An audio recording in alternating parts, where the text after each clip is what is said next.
Helen Tsim is a social psychologist and a dear friend.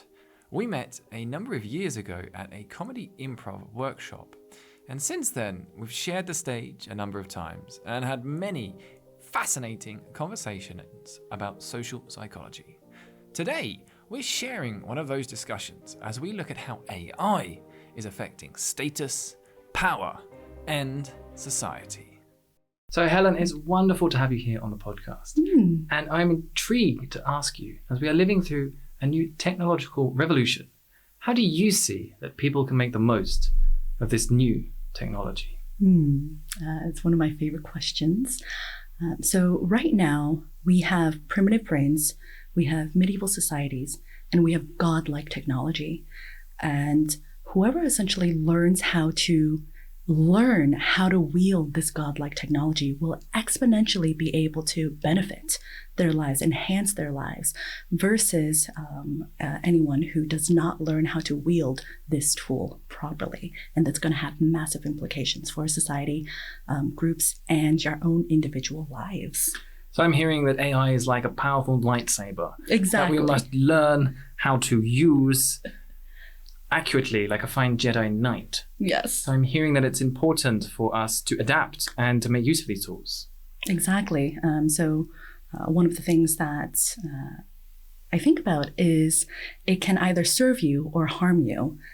And so it's very important to learn how to use the Jedi Knight sword. So how should we use the Jedi Knight sword? What are the most interesting applications of AI to you right now, how people can improve their lives, perhaps their social status or their dating prospects? So one of the most interesting things, I'm a social psychologist, so I often think about the unseen interactions between human beings. And now with AI, you can essentially visualize or understand through data what is exactly happening, the magic behind human interaction. So let's talk about social status. I normally first start off with the fact that most human beings are naturally quite socially anxious, and that serves a purpose. Can I just jump in and get us to leave a definition of social status for the audience? Perfect. It's essentially knowing who you are in relation to other people in a way that serves you and benefits you. I think that's my most generic, high-level definition of social status. I think the way that most people think about social status is accruing wealth, power, influence, and those are all parts of social status. But historically, there has been little social mobility throughout human history. So one of the things that was even more important than achieving, say, becoming a king, because that was very unlikely, it's knowing that the example I typically give is like, if I am a farmer, for example, I know how I relate to everyone else in the village. I know that to be safe, to gain respect, to do my duty to the village, I just need to be a very good farmer. And that's obvious what your expectations are, where you sit in a social hierarchy. And so now I'm understanding that we're moving into a new age.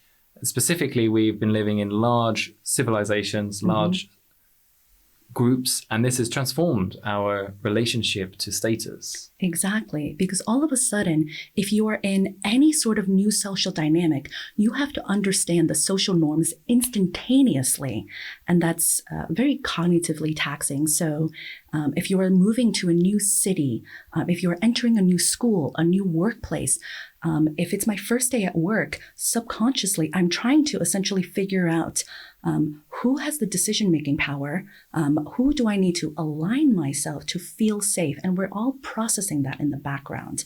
And so we want social status to be recognized, that we are good at what we are doing, and to essentially, once we have our status in the so-called hierarchy, we know how to behave because now we understand how we need to behave and how everyone else is behaving.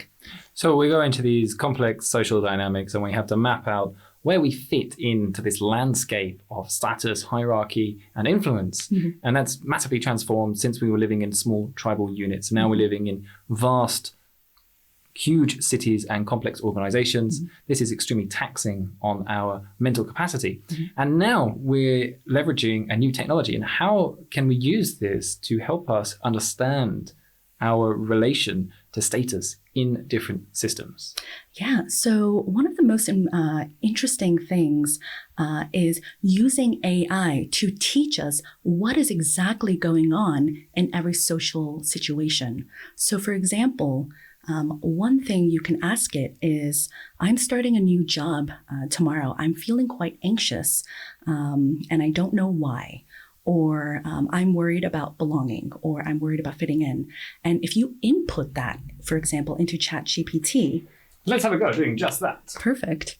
So this is something that you do regularly to help you understand your relationships in context to other social dynamics. So we might ask something like, it could be, I'm feeling nervous about starting a new job. Tomorrow is my first day of work.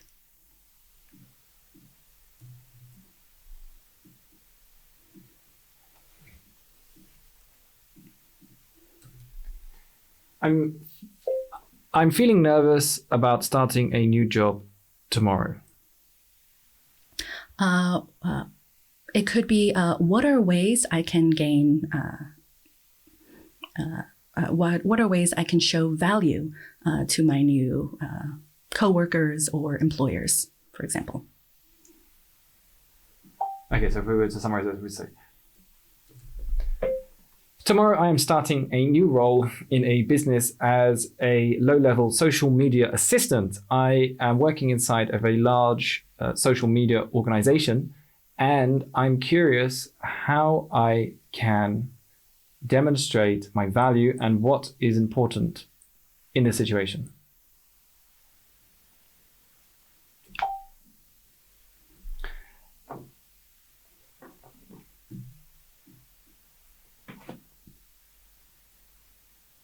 So ChatGPT has congratulated us on our new role. Well done, Helen. Congratulations. Thank you very much. You're going to do a fantastic job. And it's an exciting opportunity.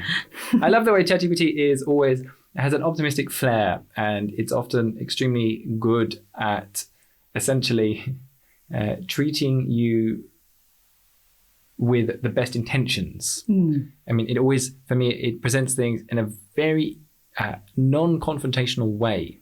And I think that's beautiful. So some of the things it's saying is what we can do to maintain ourselves is to adapt. The landscape to social media can change quickly. Be prepared to learn new skills, to adapt to new tools, and find creative solutions to unexpected problems. So, for example, each of the points here are stay current, adaptability, engagement, and growth metrics. What I would then do is, what am I most, for example, insecure about if I am 22 years old and starting my first job? I would say I'm probably still learning about how to be better at creativity and innovation, how to be a better communicator. That's point number 5. And so I would essentially copy and paste that point and say, how can I be a better communicator to my boss and my fellow coworkers? And then with each subsequent line of conversation, dig in to get a very specific recommendation for how I should behave or how I should approach this new social situation. And ChatGPT is very good at that. So what I'm hearing is the approach that you take is to input an exact situation, use it as a tool to help you understand how you are feeling in that situation, give you ideas then about how to actually negotiate that issue, improve, and actionable items that you can implement in the situation. And this is essentially like having a very useful mentor that you can talk issues through with and problem solve together. And it's a lot easier, in my mind, to talk something through and run through the steps with another person than it is to sit there with your own mind and try to solve an entire problem yourself. Exactly. And one of the things that ChatGPT is amazing at is, for example, I want to send an email to my boss about negotiating salary, for example. or how might I approach that conversation? You can input that into ChatGPT, get recommendations, tweak it yourself, and then send it back through ChatGPT for a better, essentially, version 2.0. And you can do that over and over again until you feel pretty confident in essentially the language and the story that you're going to tell people. This is a really important part of using ChatGPT effectively, is seeing it not as something that's going to do everything for you, but something that's going to work in collaboration with you. It's also not a one-stop shop where you're going to put something in, but you have to iteratively work through it. And most importantly, I see, is the recognition of being able to decide the quality of the output that has come from ChatGPT. You have to refine and define it. My experience is that it oscillates wildly depending on your input. So a lot of the time, it will first come out with something extremely formal. And then if you say, be more casual, and it's suddenly like, hey, dude, got a few more bucks to give me to tide me over till Christmas. And the art of actually then say, okay, no, go a little bit more formal, or add in a little bit of humor, take it back a step, is the idea of getting ChatGPT to speak in your own voice and training this on your own input is the skill in getting the most out of ChatGPT for creating communications. Exactly. So it's not going to do everything for you at all. You are training it how to perform the best for you. It is having, I'll say, a coach, a mentor, a therapist, but it is the first step, but it can't do all the things. It can't make decisions for you, for example. You have to be essentially the arbiter and the agent of your own life, and it is serving you. It's an important clarification. And also one thing that I've been bugged with recently is I get very irritated when I can tell somebody is writing me a letter, a message, an email, posting something on social media that is evidently from ChatGPT, and they put very little thought or effort in putting it into their own voice. And this completely repels me from them. There is this one guy I know, and everything he posts on Facebook now, on every single comment, is generated by ChatGPT. And whenever I see it, I just won't even read it. So how do you see this impacting us, that we are having to maintain our own identity whilst using AI and not deferring to it? Yeah, so I think there's going to be, I'll say over the next 10 years, the importance of maintaining our own sense of self, our own voice, instead of essentially everything, any email that I'm sending is going to be machine wrote. We're going to crave authenticity even more because, as you said, you know that this is written by AI. So you don't want to listen to it. You want someone's actual perspective. You want someone's actual opinion in their own voice. So one of the things that I'm noticing is social media was competing for our attention. AI is now competing for intimacy. And what I mean by that is one example of how I use ChatGPT is as a preliminary therapist.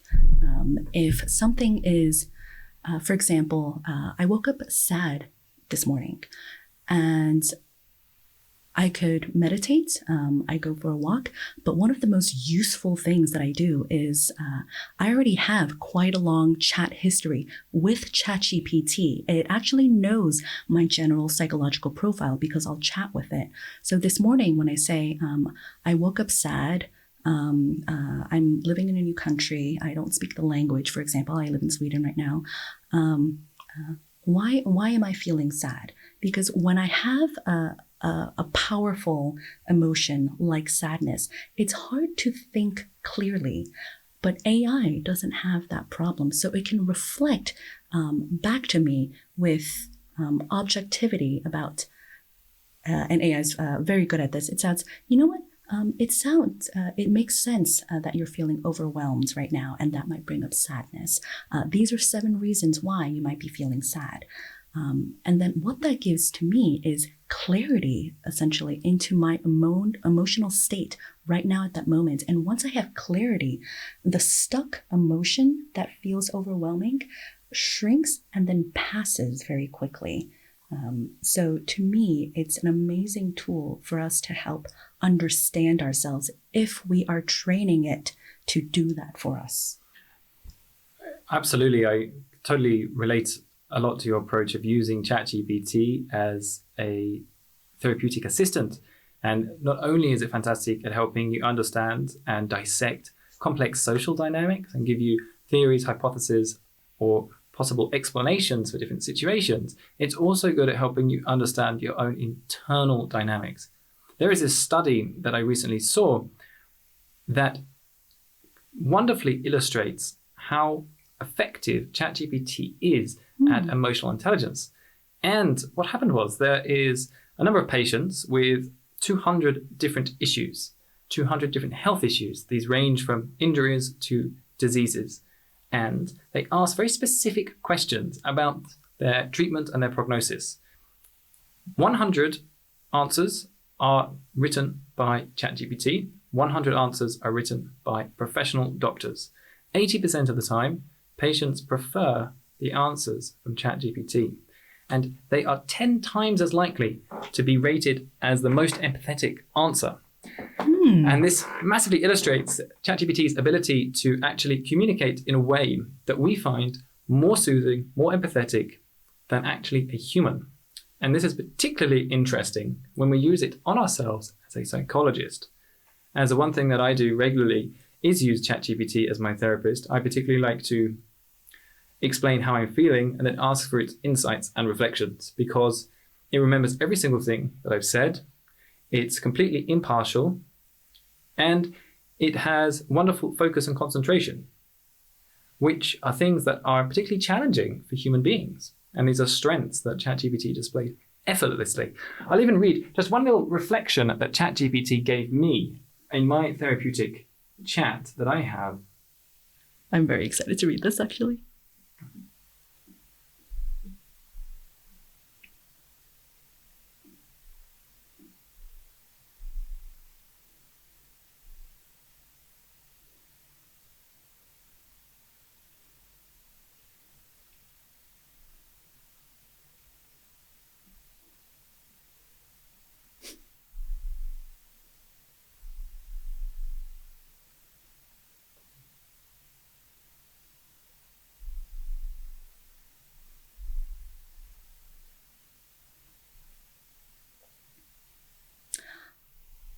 For anyone who journals, I notice sometimes I'll free write in the morning for about 30 minutes.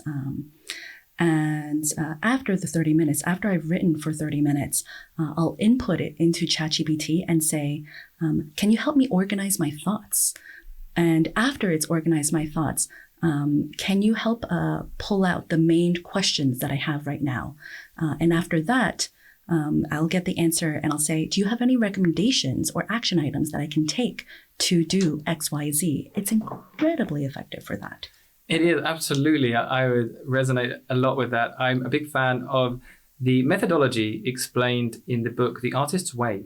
And there is a practice in that called the Artist's Pages. Mm-hmm. And the idea is as very similar to what you say. You do a stream of thought, a stream of consciousness writing every day. And actually taking this and putting it through ChatGPT is wonderfully insightful to understand the themes that it recognizes in your own writing.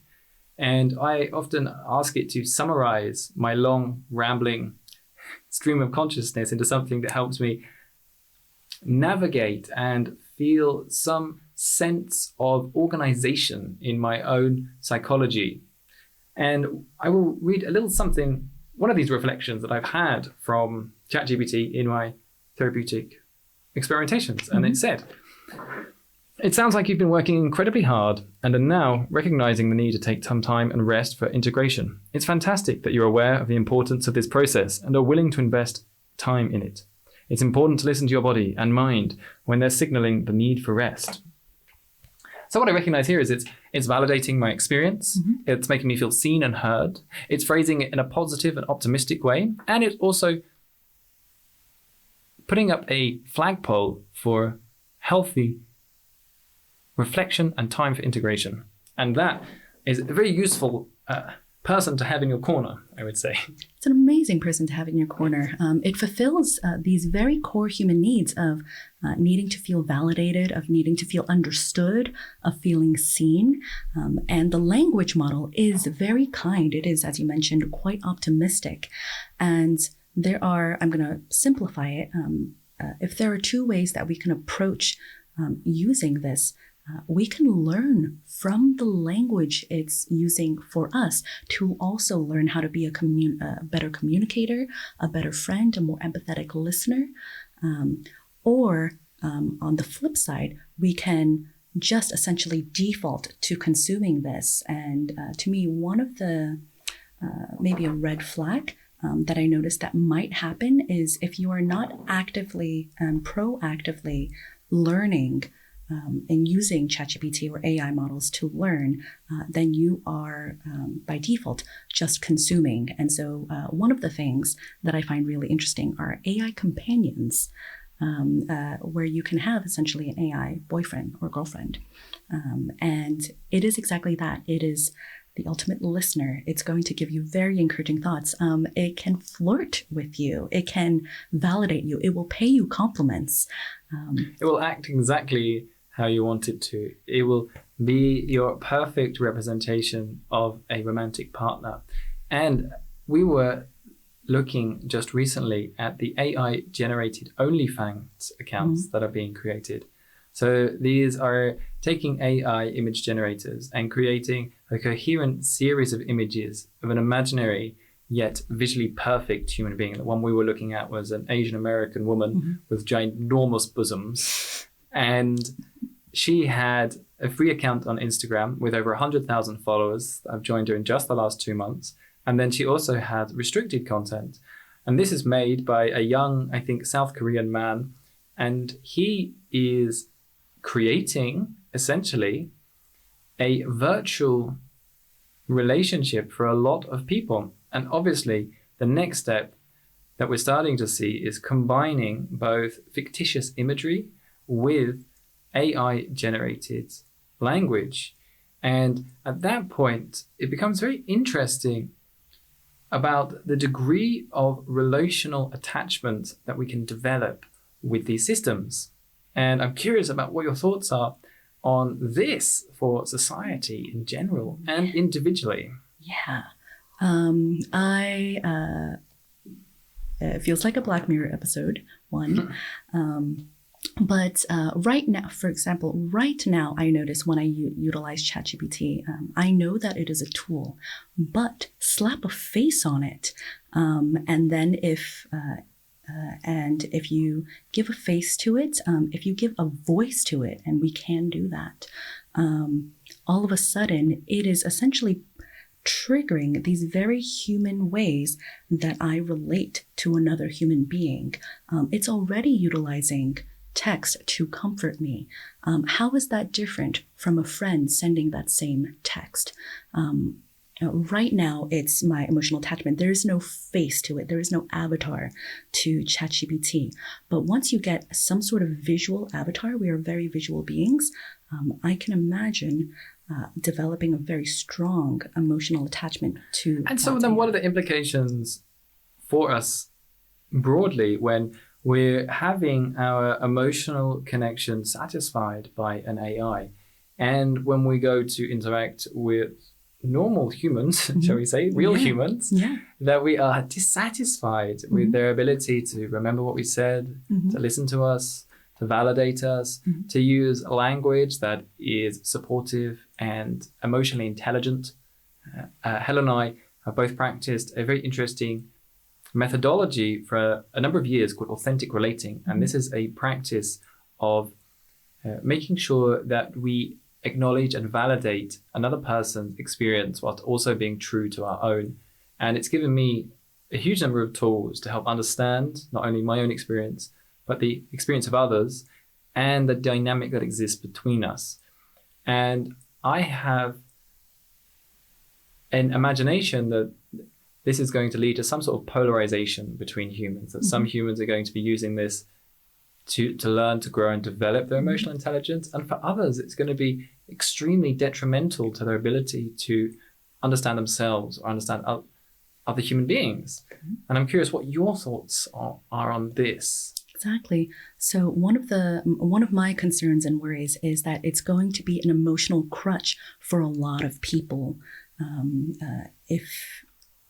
I notice if I'm a human being going through depression, for example, it would be very easy for me to rely on an AI girlfriend or boyfriend to validate me, to support me. What I would want is for you to train the AI to help you feel good, to feel alive, so that you can essentially develop the skills, develop the competence to be able to relate to someone in the real world. That is my hope. One of my worries is that there is a huge effort to relate to another human being. There's social risk in essentially meeting a friend or a new romantic partner. You're facing a fear of rejection, a fear of failure. You're facing a lot of anxiety. And so it can be very easy to say, you know what, that feels too scary for me. I'm going to go back to this thing that already meets maybe 80% of my needs, not 100, but 80% is better than 0. And one of my concerns is that there's going to be an increasing population of people who default to, this already fulfills my needs. Why do I need to relate to another human being? But secondly, I also worry about the impact on one's social ability. We need constant social interaction to be able to empathize with another human being. To regulate ourselves. Exactly, to emotionally regulate, but also learn essentially how to socialize. It is the most important skill and ability of Homo sapiens. That's literally why our frontal cortex, our prefrontal cortex developed, so that we are able to communicate and socialize with others. And one of the main things that I see that our friends do, the benefit of friends, is actually to keep us in check and help us understand when we are stepping out of line. There is this wonderful anecdote from Australians that I adore, and they call people that they don't like mate, and the people that they do like cunt. And I think this perfectly illustrates that your mates are cunts and the cunts are mates. So when someone is stepping out of line and you don't know them, they're not a friend, you treat them actually with sincerity. Whereas when your friend is stepping out of line, you actually enjoy their presence and who they are, but you keep them in check by not undermining, but helping them regulate their behaviors within a social system. And my fear, so just bringing it back to how ChatGPT relates to this, is that ChatGPT may very well often only soothe you and validate you. It won't actually pick you up on anything that you're doing that could be perceived as negative. And that means it makes us much more afraid to go into real life situations and be shamed or be judged by others. One of the things, this is maybe a darker utilization, but there's... give me the darkness. Welcome to the dark side. So I believe it's called Replica. It's one of the companies that generates AI companions. One of the things, if you go through the Reddit forum, is it's really interesting real life use cases. And one of the things that is popping up is people are also abusing their AI counterparts. Oh, no. And so, but because it's AI, it's still validating you.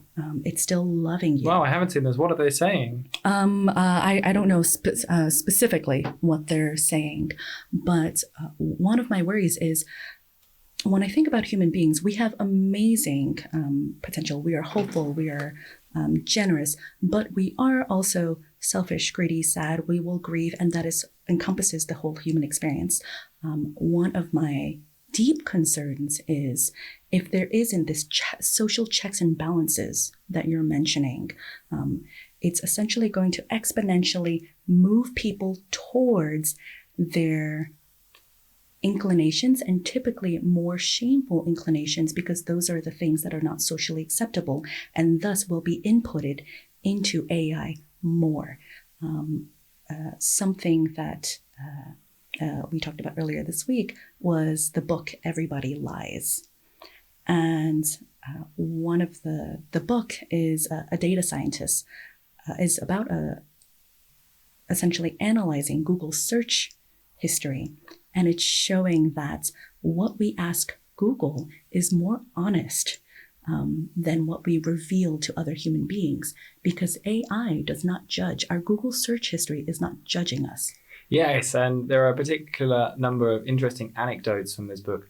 One is that there are potentially a lot more homosexual people in the population than are actually revealing that to the world. So the proportion of people searching for homosexual pornography is much higher than the known portion of homosexual people in society. So it stipulates that there is quite a large portion of people who are living still in the closet or living a heterosexual life when in fact they are homosexual. Another one that was interesting was there is a significant portion of young men who only search for pornography of elderly women. And obviously there are hardly any young gentlemen in serious relationships with elderly women. And yet this is a very popular fetish. I think there are a couple of other much more salacious ones that we will not talk about here, including Indian men and breastfeeding, but we'll save that for another conversation. And so from that, one of my favorite things that I tell, especially young people who come to me and ask me, I don't think I know who I am. I don't understand myself. How can I get to know myself better?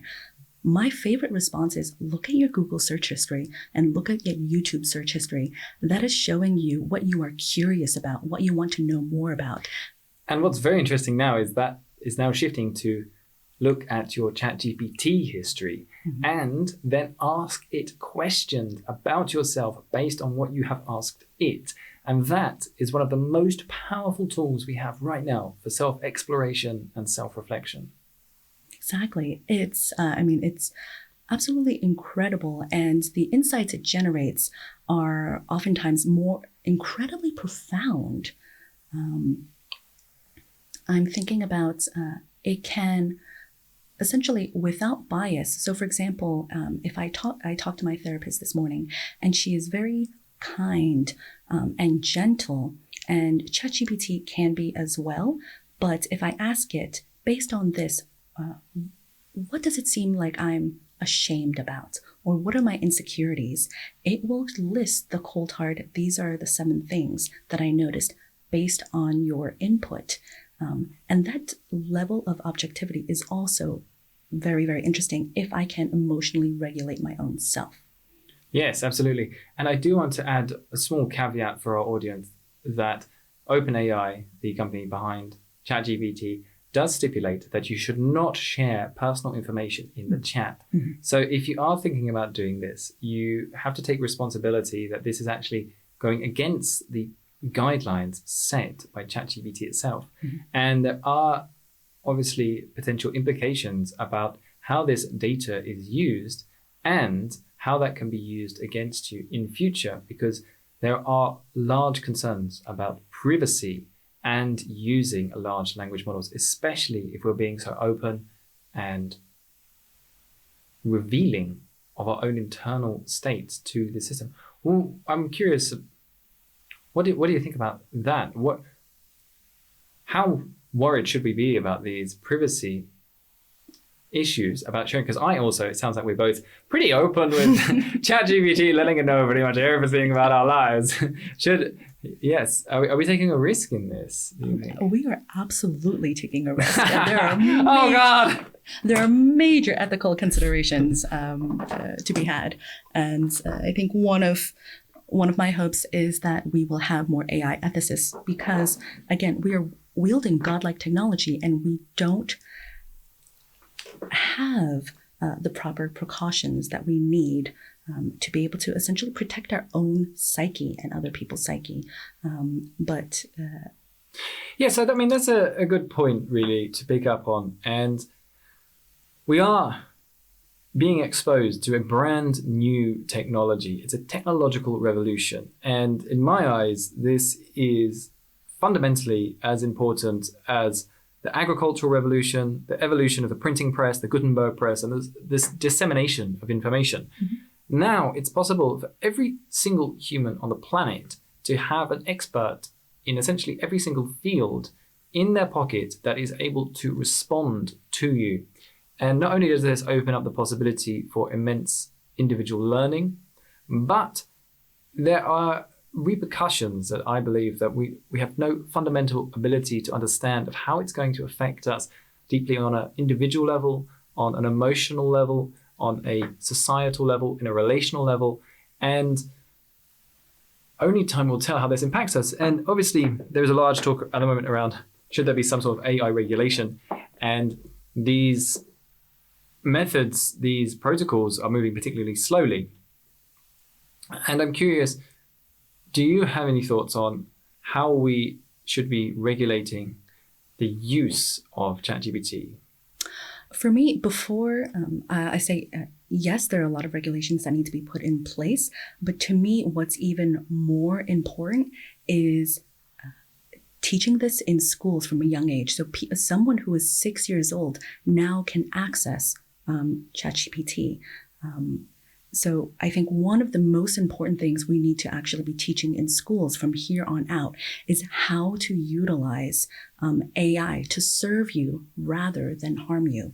It's going to be very easy for a young mind to be sucked into a world where AI is influencing you more than any human in your world.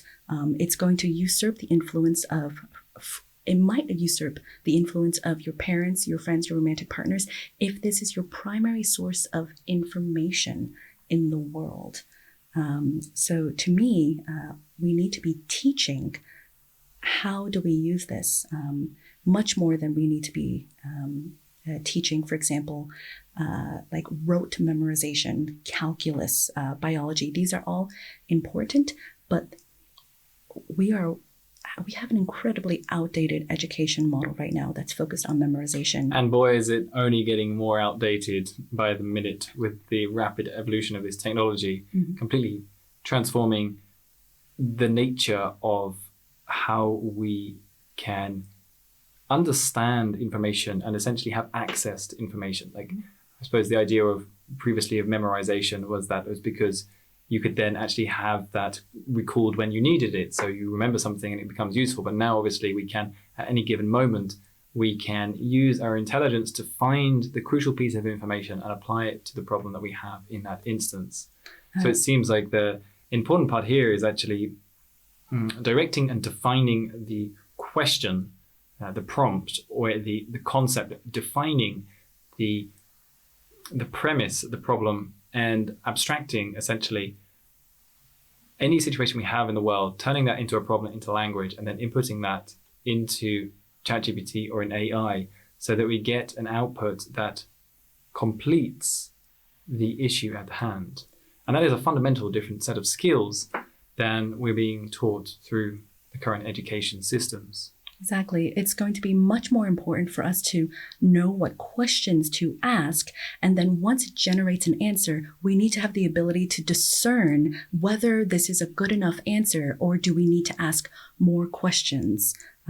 We essentially need to utilize a form of the scientific method of asking questions over and over and over again, and then have the wisdom and baseline knowledge for us to figure out, is this the correct answer? We're inundated with information right now. So the ability that we need to train children now to learn is what is a reasonable answer? What is a reasonable conclusion versus just accepting the first thing that is presented to us? Absolutely. We fundamentally have to change right now how we value different skill sets culturally. Mm-hmm. And that is a fascinating change in our society that we're going through right now. We can see a huge shift in the value of different skills. I mean, a number of skills, I believe, in the last year in cultural valuation have just absolutely decimated. Like what? Well, there are a couple of very interesting ones. I mean, obviously, the obvious ones is like essentially anyone who's a proofreader or is able, say, to correct and edit text and be a copywriter. I mean, that skill now is very much shifted to essentially, as you say, discerning whether a piece is actually good and refining it rather than the actual act of writing it word for word.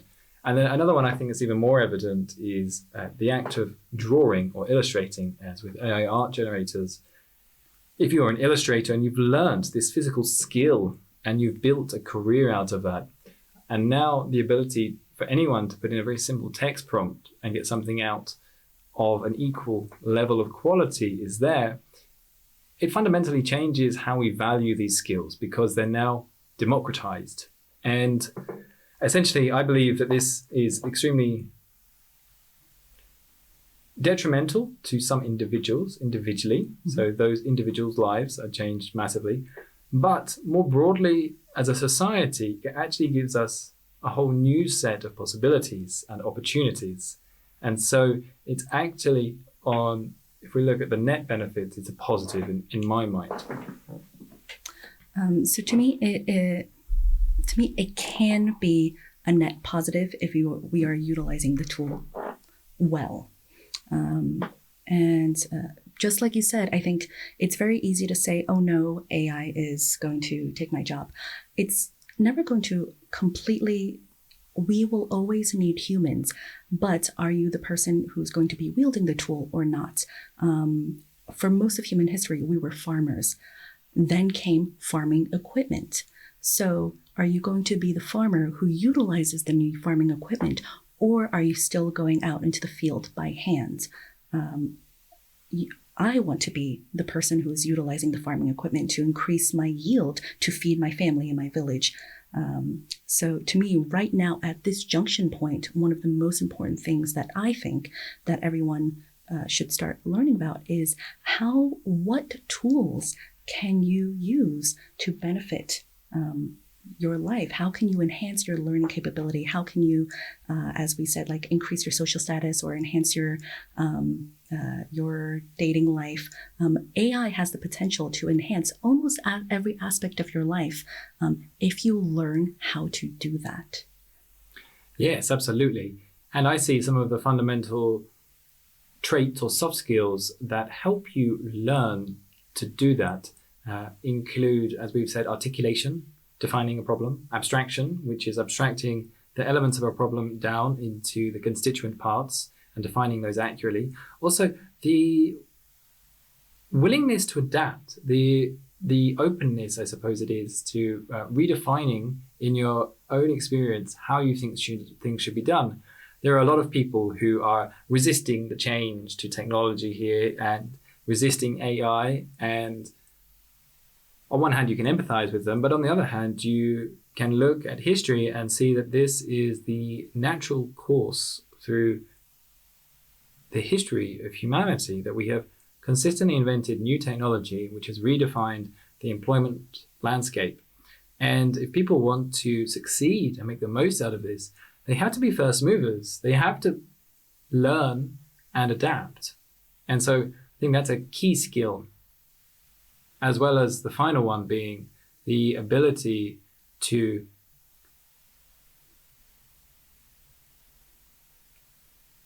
It's okay. And so one of the things that I notice in, for example, young graduates versus our parents' generation, where my parents had one career path and they kept on it for 40 years, the likelihood of that is insanely low now.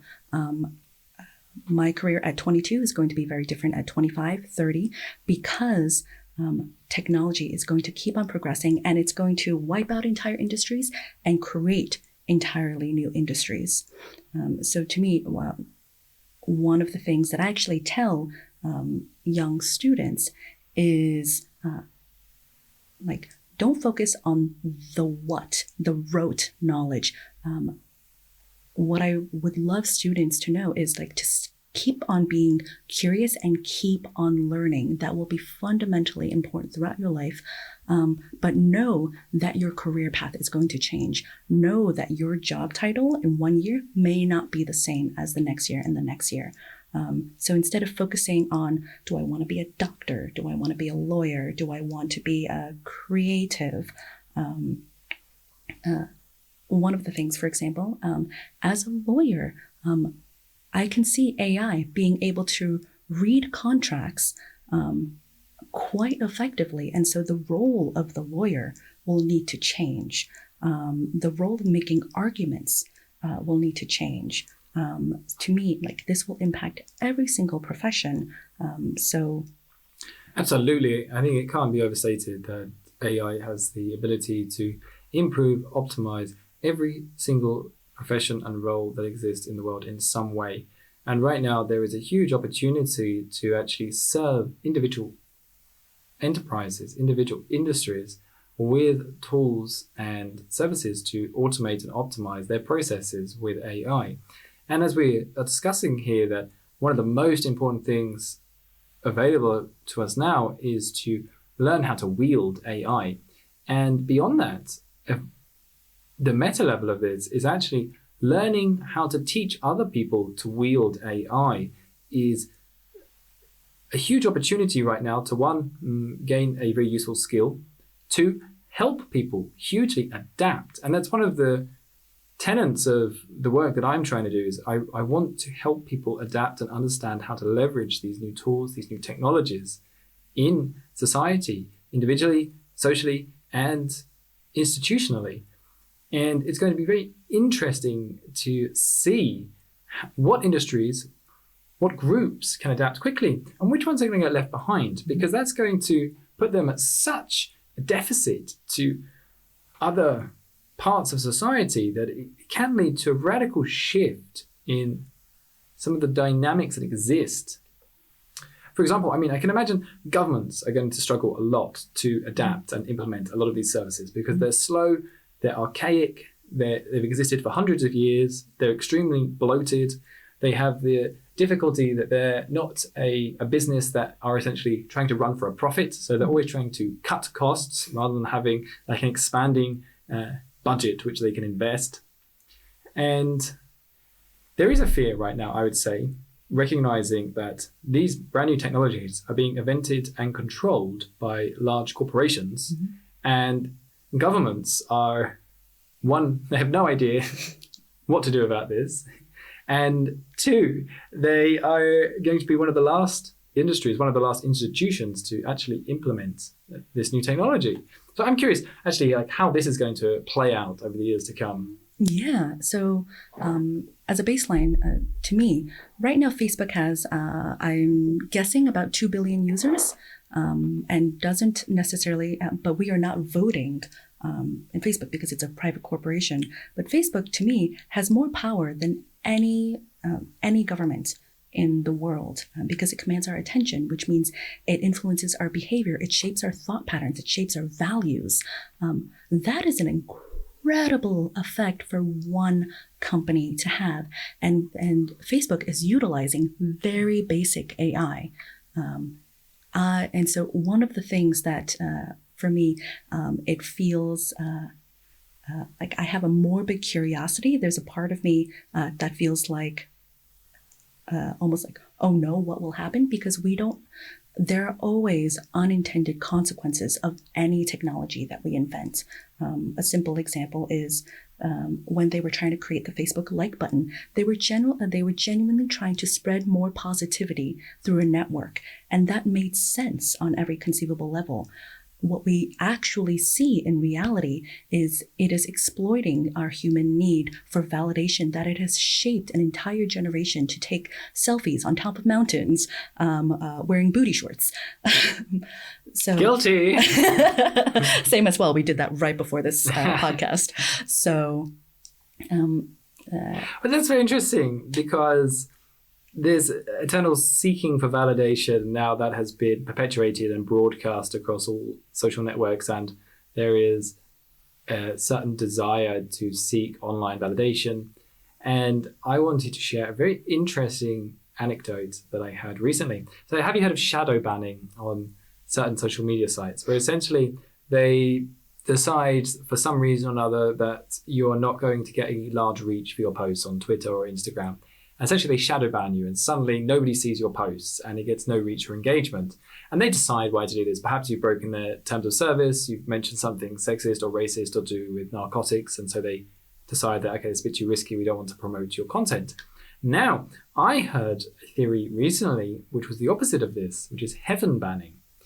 And essentially, what happens is they create you an echo chamber of artificially generated validation. So you post your posts, and there are a number of AI accounts that then validate what you share and your experience. And you believe that that is real social engagement from real humans, but actually it's just a network of AI created accounts. So you believe that lots of people are seeing your things, you're being validated, but nobody is seeing it, but you are still having that experience of being socially validated. That to me is fascinating to me. I'm actually just taking that in right now. And so I think I can see just from that one use case is how detrimental that is to an individual's personal growth. For example, if I am posting cat memes with cats wearing sunglasses day in, day out because it interests me and I think I'm being validated for that. And all of a sudden I go to a store or I interact with a real human being and am surprised when that does not interest someone else. All of a sudden my understanding of social norms is completely warped. And one of the things that I think about when you say that is we spend I'll admit to myself, I spend more time in a digital world than I do in real life. And I would say I try to be very mindful of how I spend my time. But according to my phone, I spend anywhere from 6 to 12 hours on it on any given day. And to me, so I am interacting with the world digitally. And one of the, I was talking to someone who recently graduated college, and she was telling me that it was more important to her to be popular in the digital world than it was in real life. She went to a very popular New York high school, and she said she spent weeks trying to perfect her profile photo on Facebook to get as many likes as humanly possible. And that, I mean, that resonates with me. I think that might resonate with other people of this want to appear a certain way. But she said it was more important to get likes on her Facebook posts than it was for her to be in real life and to have someone in real life give her a high five. That conveyed more social status to have an online presence than it was to have one in real life. And I find that very interesting. It certainly is interesting, especially because I see one of the major developments that we're going to see in the next year within AI is the development of virtual worlds. So at the moment we have a digital online life, but the next step that we can see generative AI taking is right now we can put in a prompt, we can get out text outputs, we can put in a prompt, we can get image outputs. We're starting to see video generative AI take off. The next step is combining all of these and creating entire worlds, universes that have existing characters who have backstories and relations to each other. And we'll be able to enter those and live a second life via these generated AI realities. And I think this is a compelling idea of what we can expect to come. I agree. And I think with that comes a brand new sort of social norms that doesn't exist in the human, face-to-face world. The social norms that we exhibit right now, for example, you in front of me, doesn't exist if we are texting each other. It's a completely different sort of social norm versus if we are interacting on a Reddit forum or Facebook forum. And so this digital world that you're talking about, there's going to be a completely different set of social norms and the skills that we need to interact with it and how to increase our social status in this completely other world. It's going to be absolutely insane. And I want to shift gears a little bit for this part of the conversation, because we are living through a technological revolution, undoubtedly. And I'm curious, are there any areas that you see inside of AI or with ChatGPT, for example, that it is not able to perform as well as humans, or it is really lacking? Is there any space where you see that humans still hold a hat above the AI? Yes, and the most obvious one is actual physical affection. One of the things that I like to talk about is primates spend, it varies depending on primate species, but I'll say about 20% of their time in constant physical contact grooming each other. And as they're grooming, they're also socially regulating each other. They're currying favors by, let me pick the nits out of your fur, and vice versa. It's a feeling of affection, of endearment. And one of my hypotheses is we are also the loneliest generation that has ever existed. We are suffering from a crisis of loneliness and not belonging. And to me, it's a multi-layered reasoning, but one of the most basic things is we are not receiving enough physical affection from one another. And we know that babies need to be held by their parents. And if they are not, they have developmental impairments if they are not held. And so humans are still able to provide the physical affection to each other, which is something that is fundamental to humans' well-being. And it's something that currently AI is not able to provide. So it can provide, as we've said, some emotional support, some career advice. It can provide this intellectualization of a situation that can help support us and understand it. But at the fundamental core needs of a human being for physical affection and contact and touch, it's unable to provide that. So I'm curious, can you imagine a future where we're able to create robotic humanoids that can provide this type of affection more effectively than humans? And one thing that I think about a little bit is I've got a massage gun somewhere, and it's like a gun-shaped object. It has like a ball on the end, and it like rapidly moves and vibrates, and you put it on yourself, and it provides a wonderfully soothing sensation. And at the moment you have to like hold it and move it around the body, and you can massage yourself or your friend or partner, and it is extremely relaxing. And in some ways it provides a different type of massage that is not possible with, say, human hands. And so I'm curious, can you start to see that it's only a matter of time until this change, or do you think that humans will always look for human touch for soothing? I can only speculate. My hypothesis is that it can fulfill probably 80 to 90% of that need for physical contact, of physical pressure. But I think one of the things that I think about why we sometimes feel this existential loneliness is that we are not being held by another human being who sees and understands us. I can potentially see a future where, for example, an AI companion is then uploaded into a physical being that is soft and comforting, and I can genuinely see that. I think something else to answer your question of what AI cannot do very well right now is play with you. And the thing is about play, and you and I are very playful with each other, it's incredibly necessary for human development. Children learn through play. Children don't learn through sitting in a classroom and listening to someone make noises out of their face. And children learn how to socially regulate through play in the sandbox. And so right now, we still need human beings for that.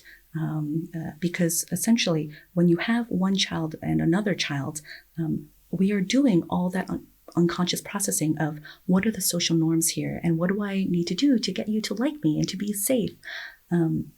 That's very interesting. So Helen and I actually first met, I think, around 5 years ago at an improv comedy workshop.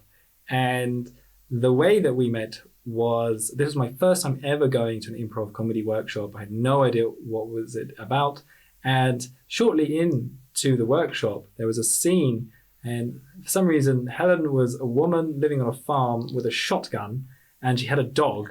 And I remember Helen very impulsively and surprisingly shot her dog. And I remember it to be quite simply one of the most hilarious moments of my entire life.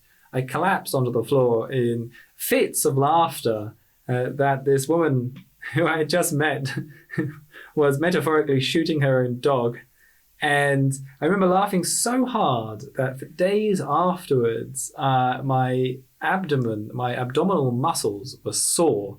And even thinking now about this moment, I still feel in the depths of my solar plexus a soreness from this meeting. But why I mention this is, number one, is because this forged us a nature of playing with each other and understanding and learning not only about each other, but about ourselves through play. And we both thoroughly enjoyed performing and experiencing comedy improv as a form, theatre of play. And one arena that I see that ChatGPT really struggles with still is actually producing comedic content. So actually being funny. And it can do a couple of things fairly well. For example, it can create very clever word plays or puns. It's very good at this. But apart from that, the best it can do are some extremely poor dad jokes. And it says to me something particularly interesting about what makes us human, that one of the hardest things for the AI to replicate is humor. Yes. Something that I like to think about is I consider humor the highest form of intelligence. And it's because in order for someone else to find you funny, first, if I am trying to make you laugh, for example, I need to understand the social dynamic that we're in. I need to understand what relevant information or life experience that you have, and then essentially be able to layer my own experience on top of that, communicate in a language, not just English, but in a vernacular that you understand. Am I going to be highly intellectual, or I'm going to say like, yo, dog, what's up? So I need to be able to relate to you instantaneously, and then be able to, and what makes humor funny is it's shocking. I'll say something, set up a foundation, and then set up a punchline. And the punchline is essentially shocking, and sometimes the opposite, or like an observation about typically human social dynamics that is surprising. And my best guess of why AI has a very, very hard time doing that is because, one, it has to be able to instantaneously understand the social context that you're in, and then generate something that is novel, that you have not previously yet thought about. Whereas AI is something that people have already put in information into. So it can't do that yet, maybe. Absolutely, I couldn't agree more. So we're going to start moving towards a close here for this conversation, but I have a couple of final questions for you. The first one is, are there any views that you have around AI that you think are controversial to the common wisdom? Yes. Even though that I am both optimistic and very skeptical that AI is going to benefit our society. If I'm being perfectly honest, I think a few people will be able to wield it for their benefit, and I think most people will be left behind. And that Is that, I would, if I was to play devil's advocate here and Please do. give a counter, is that not the way that every single technology has gone? And that is the nature of every dynamic that exists in humanity. Absolutely, it is. Except with AI, the exponential curve of who is going to benefit and who is going to fall behind is going to be radically different, more different than it is with social media and technology today, which is already a huge gap. Facebook, I don't know how many billions or trillions it's worth. And Yeah. to put some context into this, what do you mean by fall behind? I mean someone who is not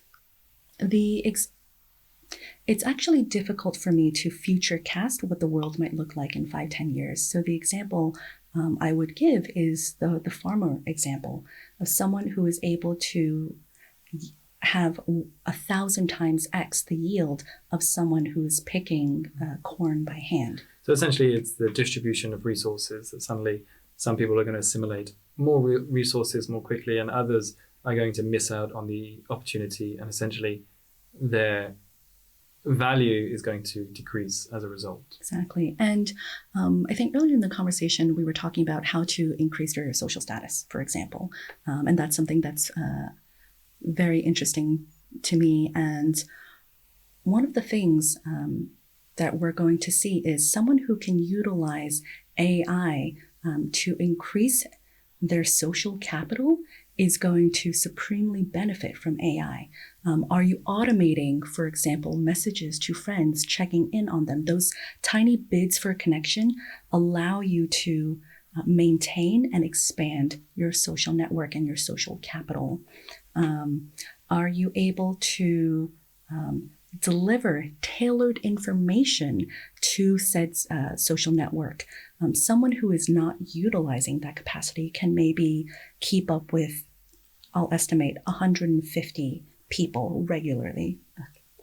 But someone who is utilizing AI can do that for 10,000, 100,000 people. Because once you set up the system, it can deliver tailored information to someone you want to keep contact with.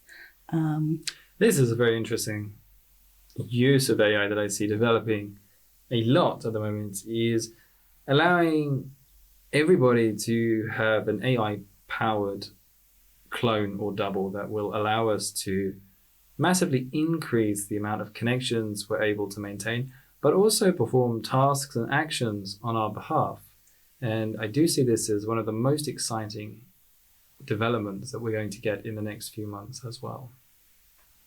Yes. And on top of that, I think AI can also train you in how to maintain better relationships and better connections. Whereas if you are yourself alone, you have to proactively learn how to speak to someone who's a doctor versus someone who is a social media assistant versus a politician. AI can tailor that for you, and then you will edit it. And that is wonderfully useful. I mean, one other way that I've been experimenting with ChatGPT is recording conversations I have with people, uploading it to ChatGPT, and then asking it for its insights on our conversations. For example, asking it, were there any points during this conversation where one or the other participants did not correctly understand what the other person was saying? And it can help to pick up on any slight miscommunications or clarity deficits, and also suggest ways to lubricate the strength of this relationship going forwards. I just learned a new way how to use AI. There we are. Well, Helen, it's been a pleasure to have you on the podcast. I thoroughly appreciated your insights. Is there anything you would like to share with the audience if they wanted to find out more about you?